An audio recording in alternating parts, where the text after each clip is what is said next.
let's look at some questions that have been asked from the introduction topic. At least one or two questions, let us look at it and accordingly try, no, see, let's see how to address that question, how I am addressing it, no, how I am addressing that question, how I am structuring the question, all of it you can accordingly see that. Okay. Now, introduction topic, and I am referring to the year 2024 because 2025 mains examination, I have discussed the question papers, paper 1 and paper 2 of public administration recently on KGS IAS English YouTube channel. Okay, so if you want to see questions that I had discussed there, you can go to the YouTube channel and accordingly see those questions. Okay. Now in 2024, there was a question that has been asked. The question was a 10 marker. What was the question? The question was related to politics administration dichotomy debate.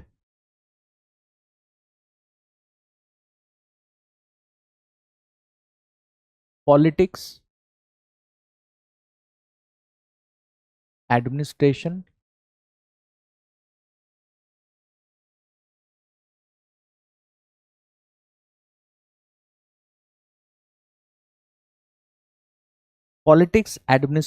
dichotomy debate is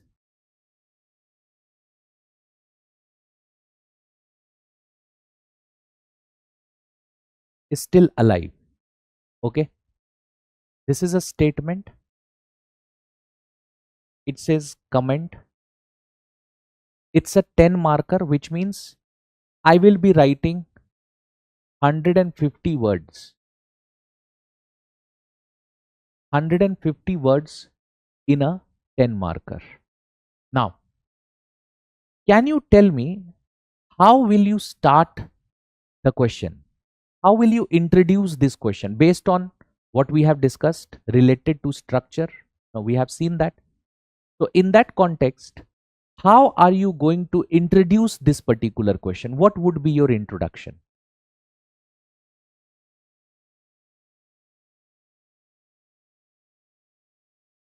What would be your introduction? Yes, tell me, anyone.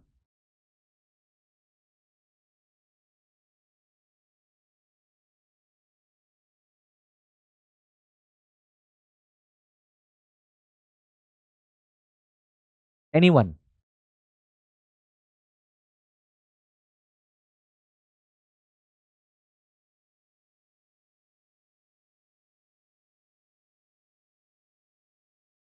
How are you going to introduce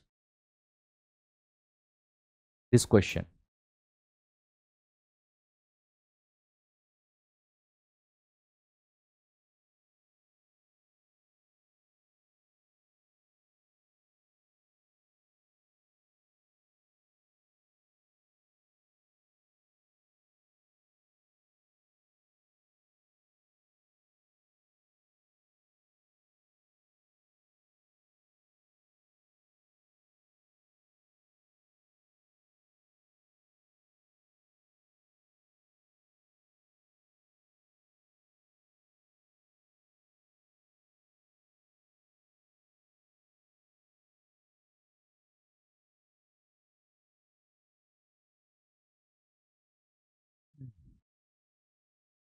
Anyone? Think of it. We have discussed dichotomy. We have discussed dichotomy. We'll mention about politics administration dichotomy by Woodrow Wilson, dichotomy in paradigm 1 in evolution of public administration. Okay. So how, just go back to our discussion earlier, and what did we talk about? We were discussing structure, and what did I say? The question, every question has a very specific demand. Every question has a very talked about dichotomy. in his essay, that aspect would be mentioned. So I would mention what dichotomy is, and I would also mention why Woodrow Wilson talked about dichotomy. Okay, so what is dichotomy and how Woodrow Wilson, or why Woodrow Wilson talked about this concept of dichotomy, I would mention it in the introduction itself. Okay, now comes the body part of my answer. Okay, and the body part of my answer will contain what? The body part of my answer will contain the this aspect, why is the dichotomy debate still alive? Okay, why is the dichotomy debate still alive? That is the body part of my answer. Okay, so the question is, how do we see dichotomy being still alive? Why is dichotomy still alive? Okay, now in order to address this, or in order to substantiate this aspect, I would refer to refresh. Please refresh. I would do what? I would refer to the no, I would refer to the Indian administration also, or I could refer to some other aspects. But what are we talking about is that dichotomy dictates that administration is responsible for policy implementation,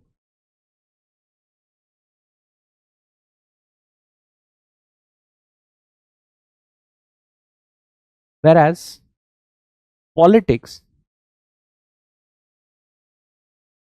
is responsible for policy making. Okay, politics is responsible for policy making, administration is responsible for policy implementation. Okay, administration is related to policy implementation. Okay, yes, I'll explain this again, don't worry. See, as I have mentioned that the question demands that dichotomy debate is still alive. Comment. So in the introduction part, as we have today no understood how should we structure our answers, and in the structuring part of our answers, one thing that we have absolutely emphasized on is that we are not going to directly get into the demand of the question. What we need to do is we need to recognize the demand, but address in the introduction part not the exact demand, rather we need to address the background of what the demand is, and in this case the background is dichotomy. So we would do what? We would mention the dichotomy debate, and we would mention the fact that Woodrow Wilson originated the dichotomy debate. That is my introduction. Okay, the body part, I would try and substantiate the fact that there is the debate still remains alive. How? So I would be talking about, first of all, I would mention that dichotomy emphasized on administration having a different role than politics, administration being responsible for implementation, politics being responsible for policy making. And how can I substantiate that this is still alive? I could say that today what we see is that even in administration, we follow what is called as the split system. What is the split system? The split system is, as I have explained this to you before also, that split system is where there is a distinction made between policy making institutions, and along with policy making institution, policy implementation institution.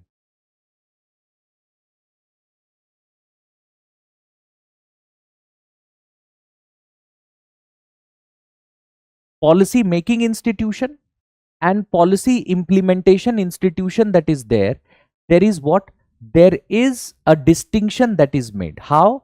So if we refer to India, we can say that policy making is done by secretariats That means we are taking up policy making at the ministerial level, and policy implementation is being done at the directorates level. Clear? They are done at the directorates level, that is at the administrative level. So where administration is considered primarily responsible for policy implementation, politics is considered responsible for policy making. This distinction is what is dichotomy, and we see that this distinction still remains alive. This distinction still remains alive. Okay. So we would mention that as a part of body. And then we will come to the conclusion, because it's only a 10 marker. So we will not have a lot of number of words to write it. So we will conclude our answer. And what would be my conclusion? As I've already told you, impact. So we would mention that how policy making and policy implementation today is not strictly, no, they are not strictly separated. Why? Because when we talk about the split system, even in the split system, we find that the ministers, yes, it is the ministers who have the responsibility for policy making, but the ministers are dependent upon the advice.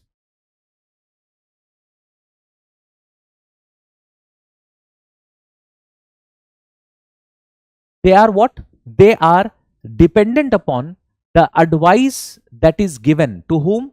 The advice that is given to them by bureaucrats.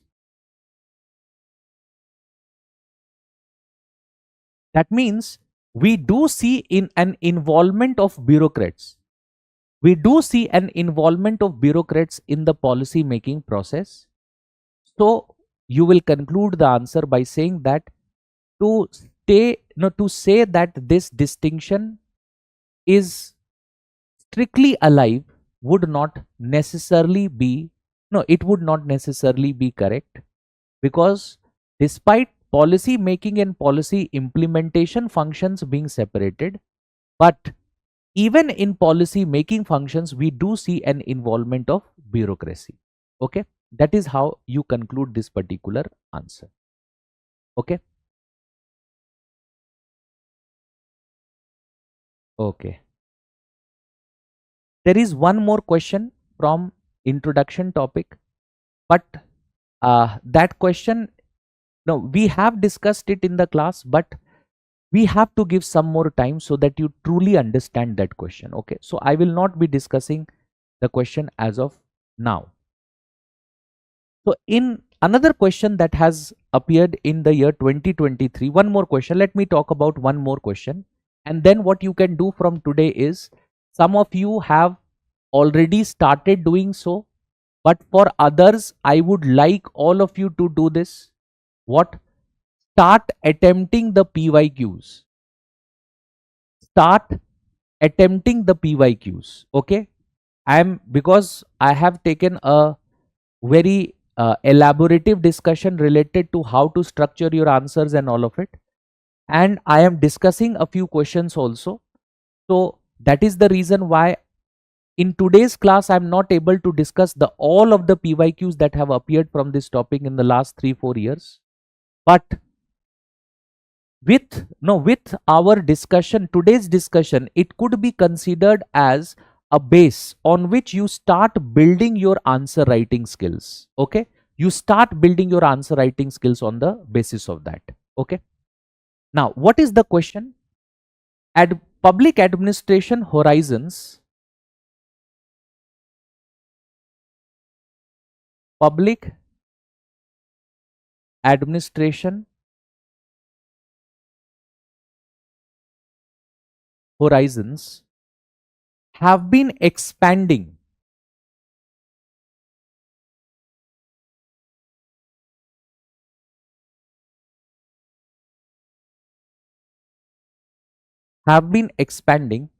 to cater to the complex needs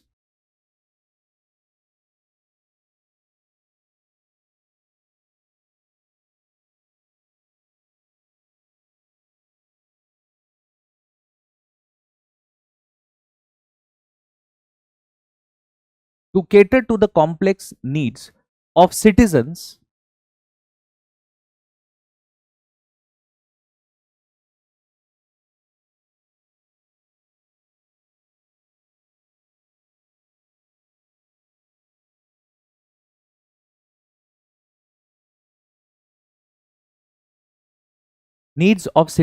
in the globalized era. Explain.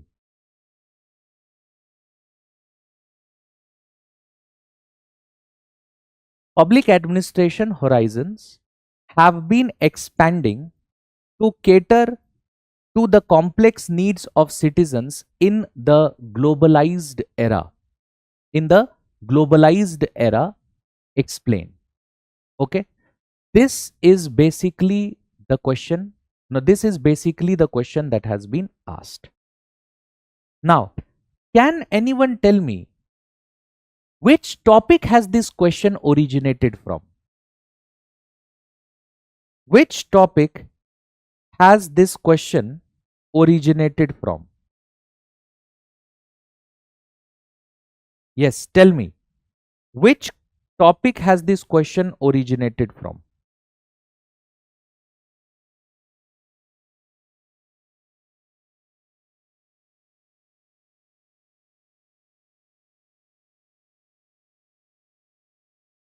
Which topic has this question originated from? LPG. Okay. Is this question only from LPG? Is this question only from LPG, or has this question to do any other topic as well? So LPG, of course. Can we say any other question any other topic along with LPG?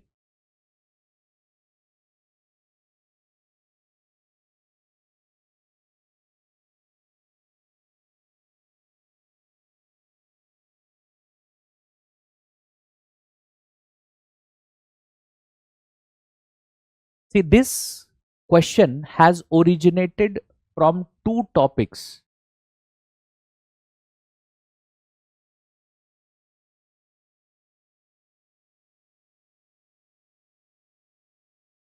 These two topics, scope as well as the LPG topic. Okay, it's not just the LPG topic, it is scope as well as the LPG topic. From both these, from both these topics, it has originated. Okay, from both these topics, because the question is talking about the expanding scope of public administration, though it says to expanding to cater the complex needs of citizens in the globalized era, but it is talking about the scope. Okay, and then of course the globalization part or the globalized era part. Okay, so two things. Okay, now if that is the case, so now comes the introduction part. So how do I introduce this this question? Now what you will find is that most of the times this question is introduced by writing very simply about what? Writing very simply about what exactly is LPG. A lot of times, I have seen that what would students do? They would start writing about what is LPG. Now that is not very effective. But this particular question, because it talks about the scope of public administration, you have to explain in this introduction that public administration has an ever expanding scope.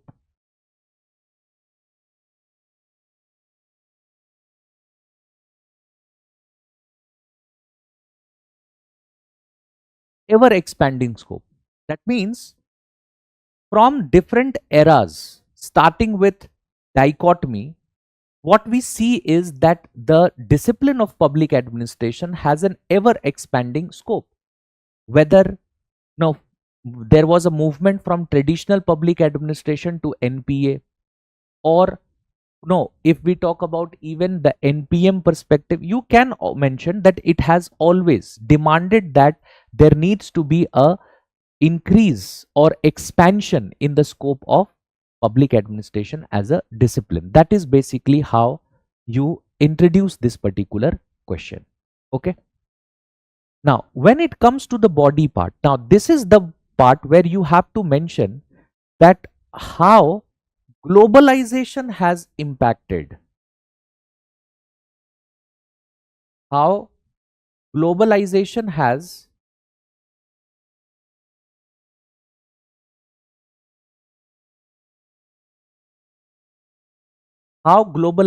has impacted the needs of citizens, and this has resulted into an increase in scope. This has resulted into what? An increase in the scope. Okay.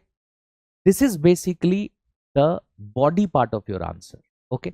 Now the question is, can you tell me what has been the impact of globalization, and how it has changed the needs of the citizens? Can anyone tell me this? We have discussed it in the class.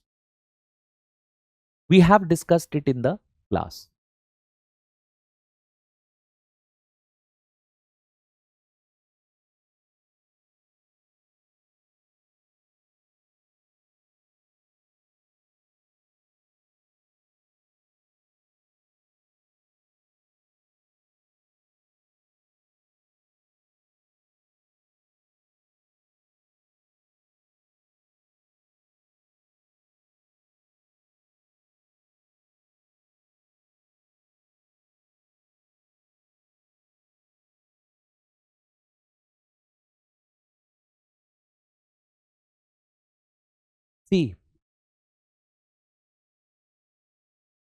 globalization, first of all,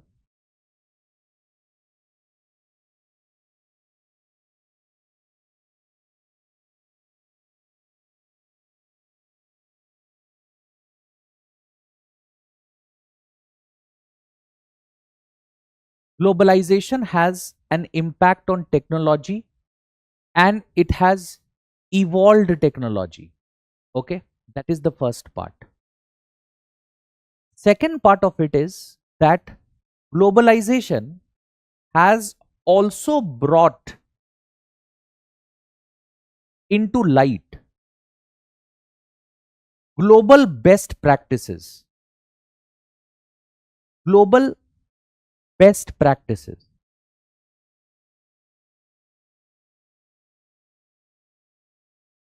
Okay, what has it done? It has brought into light global best practices. And that is the reason why, people and their needs today are more demanding. Why? Because they have seen what are the administration of other countries capable of. Because they have seen what the administration of other countries are capable of, because they have seen that how the administration of these countries are capable of. Now they also demand this from the administration of that very country. Clear? So that is basically what has impacted. And both of this has done what?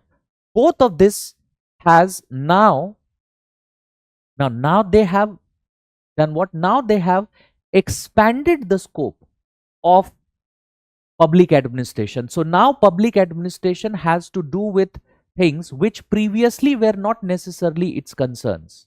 Like technology was not necessarily previously its concern, but now because of its evolution, it has become its concern.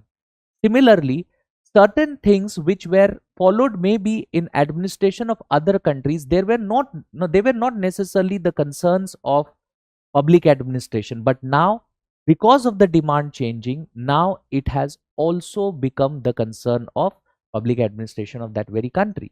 And therefore what? Therefore there has been a expansion